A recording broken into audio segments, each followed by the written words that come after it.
EviscerKate here. What's good, bitches? I am MassaCrse, and we are just two fuckers wearing trench coats chilling in the garage, because that's what we do. Now, who here thinks we're satanic because we're wearing trench coats?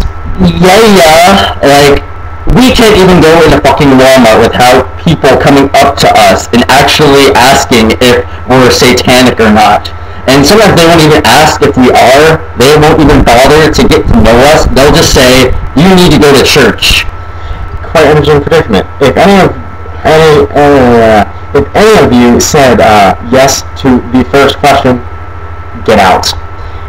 Our next topic is going to be the flying spaghetti monster. Yes, this is the flying, hold on a second. We made coffee, and it is really good. I am drinking coffee out of a tomato soup bowl / cup, and it is epic. Starbucks French roast, and it is amazing. Product placement? Not really. And we're just fucking chilling. We were talking about, the flying spaghetti monster. And see, the thing I like about the spaghetti monster is that it barely has any kind of distinction from any deity of any religion, because no person in the history of humanity can ever provide empirical evidence to suggest the significant existence of a deity. It's great for derailing those conversations with nosy Christians. So next time someone berates you about not believing in their deity, be it Zeus, be it Thor, be it Allah, be it Santa Claus, if you're a Santa worshiper, just say, prove it, and they won't be able to do it. And you can go, well, you know what, I got a fucking flying spaghetti monster deity that I worship, prove that he doesn't exist. And they can't do it, you know why? Because there's no empirical evidence to suggest that they exist. And you can say, that Bible, that's the word of your God. Well, you know what, my God's talking to me right now. I don't need a book. It's talking to me right now. And telling me that you're a prick. Telling me that you are a douchewinkle who needs to go, smoke a fucking chode from a fucking midget's crotch, okay? It is saying, yep, I know, they're pricks. And I know, no, I'm not going to do that to you. I already did that to you last night. And you know what? Prove to me that he's not saying that. Prove to me that he's a she. Hey, your God could be a she. You can't prove that he or she isn't, can you? No, I don't think so. No, the point is that there's no empirical evidence to suggest, and if you claim I'm going to hell because I choose to wear a trench coat and speak the fucking language I want, you know what? You're going to hell for not believing in my God. You are going to burn in a fiery spaghetti sauce lake for all eternity. You're going to boil in a lake full of herbs and tomatoes, and, if it's a vegan sauce, perhaps there won't be any meat, but you know what, vegan shit is good, and this guy's the proof for it. Makes fucking smoothies that are vegan, and they're exceptional. You need to try some. I'm not selling them. Anyways, so yeah, we just got done with lunch a bit ago. Yeah, we had vegan French toast for lunch, powdered sugar, and it was remarkable. There's no ideal time to eat a certain thing. Like, you can eat French toast at fucking midnight and eat tomato soup in the morning. You can have dinner at breakfast time and lunch during dinner time, or dessert during breakfast time, or whatever. There's no stipulation to say what you can eat when you can eat it. So everybody knows. We mentioned the coffee, right? Yes, we did mention the coffee. What was another thing I wanted to address? Thoughts of an afterlife.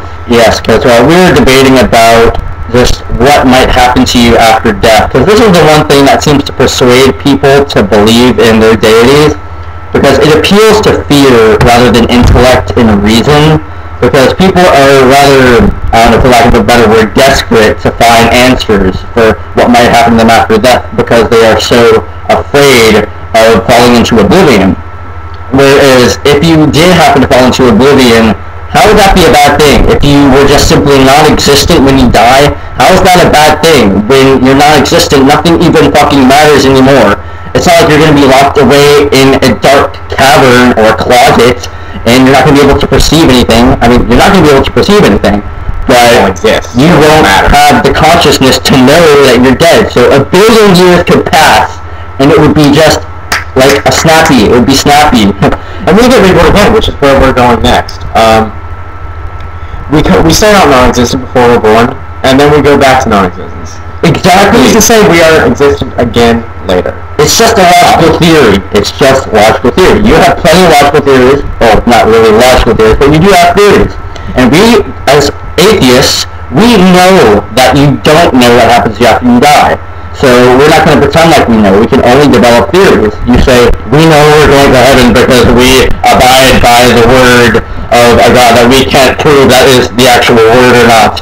But you know what? We have a theory, and our theory is you are non-existent before you were born, and when you die, you will be non-existent a second time. So if you can be non-existent twice, who says you can't be existent twice? How many times are babies being born throughout the world? If you were, let's say, non-existent, if you were dead, if you didn't exist, who says that your consciousness would not be embodied into the life of a little child somewhere in the world, maybe like somewhere on another planet? And there's probably consciousness in other planets, in other fucking universes and galaxies.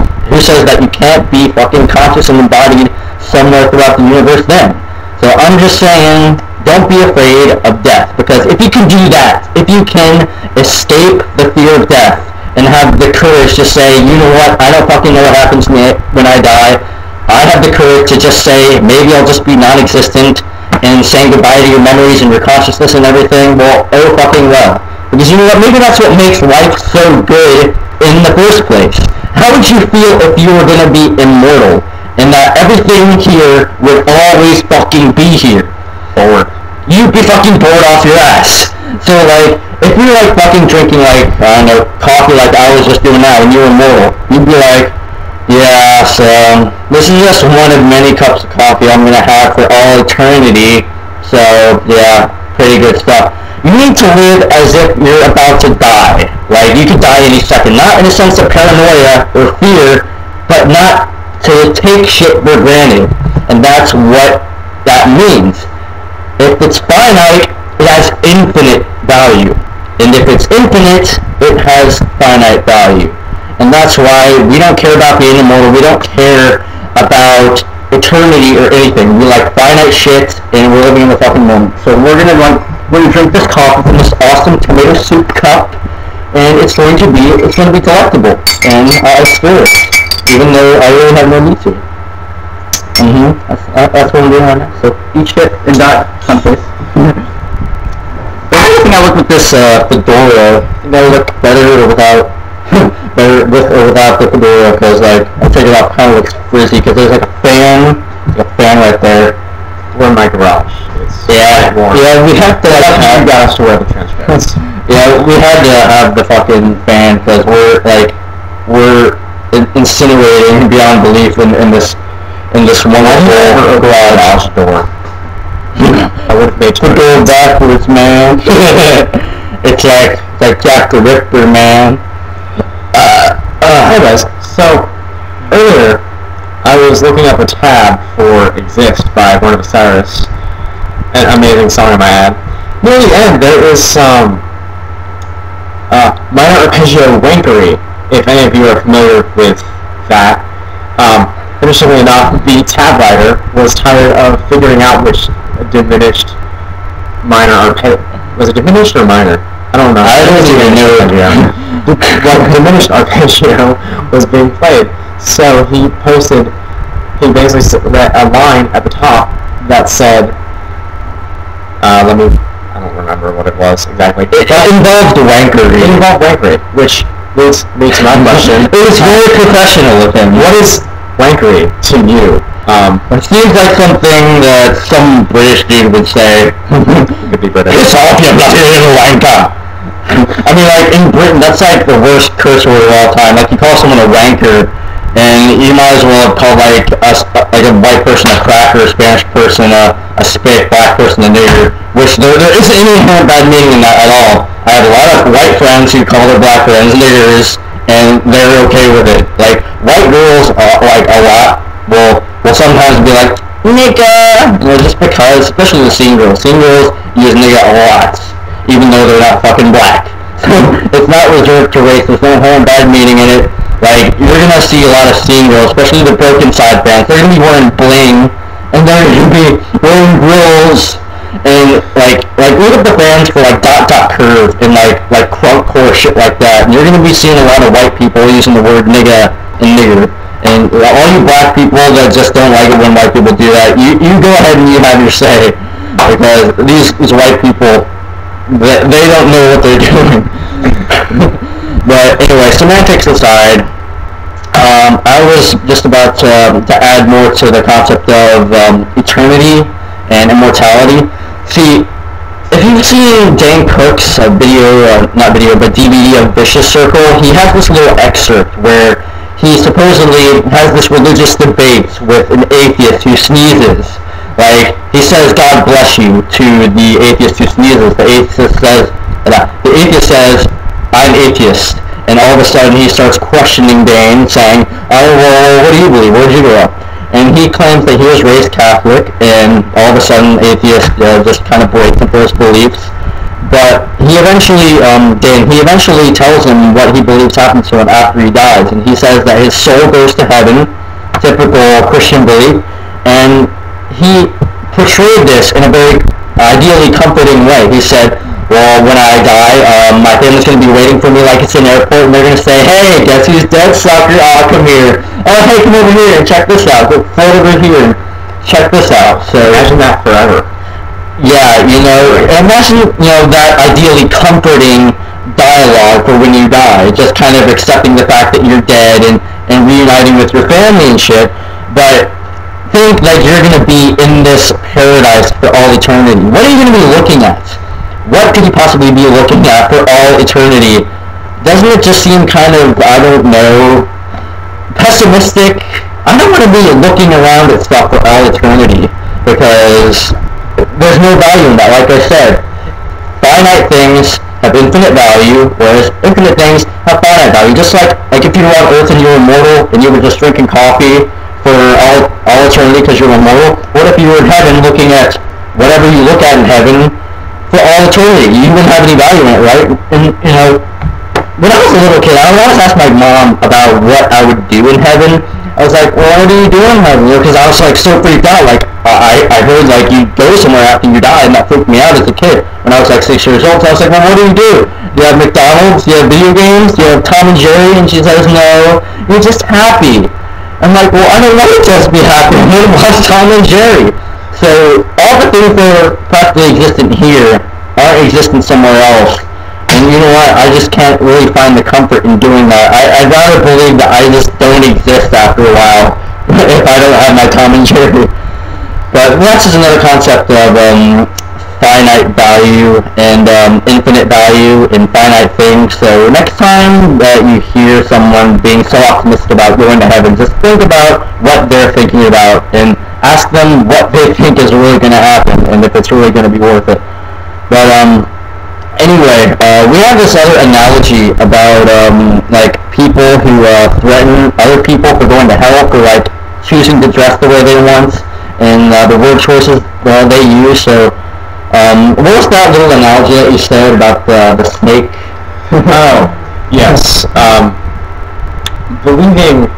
Being paranoid about dying, based on a god that you don't know exists, being paranoid about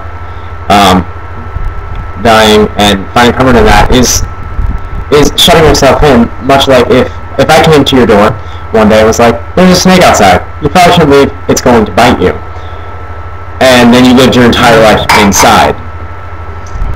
I provided no evidence to, I don't know why you'd even believe me, actually, but yeah, it's the same point. That's basically the point. Don't have some kind of acceptance for something that has no evidence, and if it's just comforting to your remedy for fear. Evidence, fuck fear. Evidence, fuck fear. Evidence, fuck fear.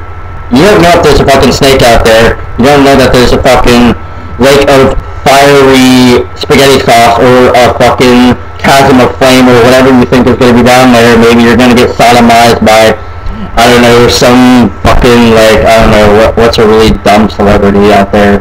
Like, I don't know. I can't think of really good terms. You need to sodomize about someone creepy. Someone, like, really whack, like Dennis Rodman or something. That's your hell. You're gonna get sodomized by Dennis Rodman for all eternity. Whatever your hell is, don't accept it just because you're afraid and that you need some comfort. That you want to not sin because you're afraid of going there. Fuck sin. Don't limit your life. It's not necessary. You know, and how is dressing black even some kind of a sin in the first place? You want to dress appealingly. You want to dress some way that's not offensive to people. But you know what? Fuck offensive. You know, because people are always so inclined to dress in ways that are customary. Like they want to shop at Hollister and they want to shop at American Eagle and shit like that. And I don't have a problem with anyone who does that. They can do whatever they want. But the thing is, trends exist not because, you know, it's the style, but the reason it is the style is because it's a social adhesive. It binds people together because people are afraid to look different.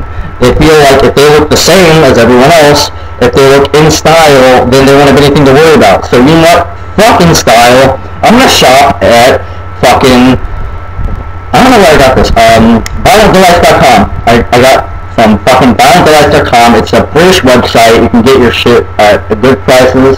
Got this fucking Violent Delights Living Dead Souls brand trench coat. He's got a Trip trench coat. And the thing is, you don't have to be afraid to live your life the way you fucking want and be whoever the fuck you want to be. Don't be afraid of being different. Don't be afraid of burning in hell for all eternity. There's no evidence to suggest that. I'm telling you, there's no fucking evidence to suggest it. If you say, well, God said this, the Bible says this, prove that he said that. Prove that it was in the Bible. I mean, you can prove that it was in the Bible, but prove that his word is in the Bible. That it's actually his word and not the word of mankind. Prove that it's not the word of mankind and it's not just a fucking fabrication. Some kind of just fabrication to instill conformity to obedience and authority. Because authority just wants slaves. Authority wants servants to undergo their fucking conformity because they want to be in power. And that is the logical fallacy known as, I believe it is argumentum ad verecundium, which is appeal to respect. And see, the thing is, like, just because like the Pope is like, well, supposedly like God's fucking handjob giver, that doesn't mean that he has any authority to begin with. He has no more authority than I do. So just because he may be supposedly closer to God doesn't mean that you need to be sucking his damn dick. So fuck the Pope, fuck anyone who acclaims that like they have authority when they really don't, and did you know that? They really don't. Okay, so what else have we got on the agenda? Nostalgic video game music. And the originality of it. I'm assuming most of us who have played the Red and Blue Pokemon games remember the nostalgia involved with them.